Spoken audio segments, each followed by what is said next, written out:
contracts law, we're on page 12, and we're going to be reading another number 46.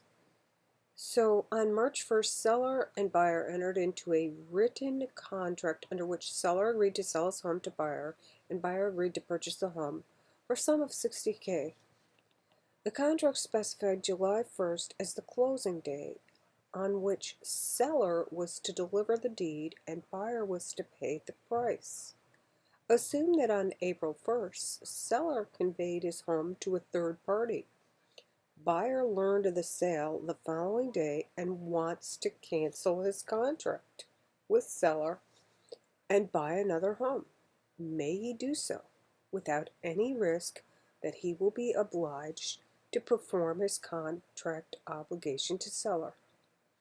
So the choices are yes, but only if he first demands assurance from seller that seller will perform on July 1st and seller is unable to provide such assurance, or B, yes, if seller in connection with the sale of the third party did nothing to preserve the buyer's rights to acquire the property, or C, no, because seller's performance is not due until July 1st, and buyer must remain in a position to perform his contract obligation up to that time.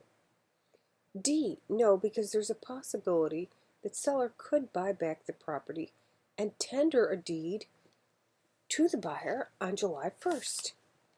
Okay, so pause it here if you're not ready. If you're ready, I just like to say that the answer is B, yes, if seller in connection with the sale of third party did nothing to preserve buyer's rights. Now this is based on anticipatory repudiation, and